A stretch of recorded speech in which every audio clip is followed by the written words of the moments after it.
Recording studio.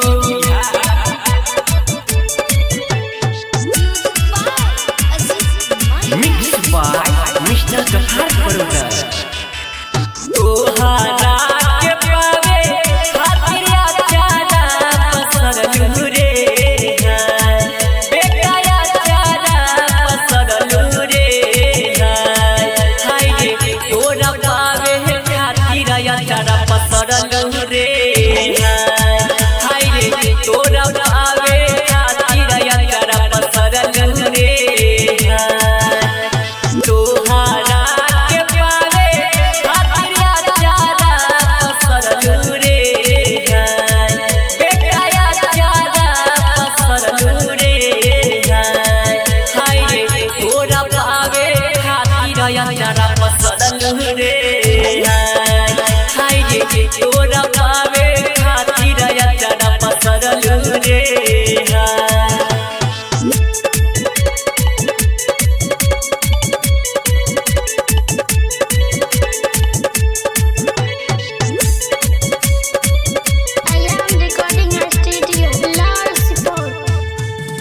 बहरा रे जतन से अल्लाह ये तो बेटा दिल गई हो हाय अल्लाह ये तो बेटा दिल गई हो हाय रे बाजा रे जतन से बेटा पोसलिया रे हाय रे बाजा रे जतन से बेटा पोसलिया रे बहरा रे जतन से अल्लाह ये तो बेटा दिल गई हो हाय अल्लाह ये तो बेटा दिल गई हो हाय बाजा रे जतन से बेटा पोसलिया रे हाय रे बाजा रे जतन से बेटा पोसलिया रे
पियलिया रे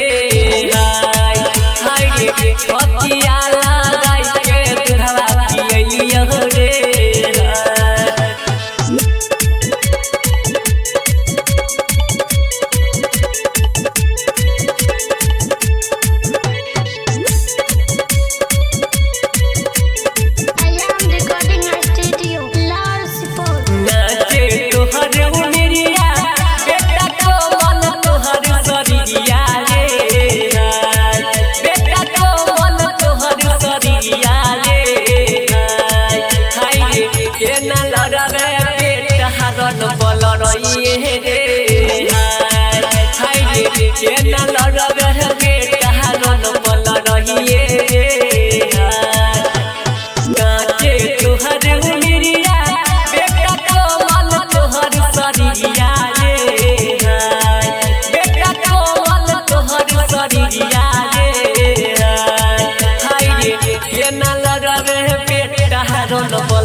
राइटर निया जुलल खने रहई हो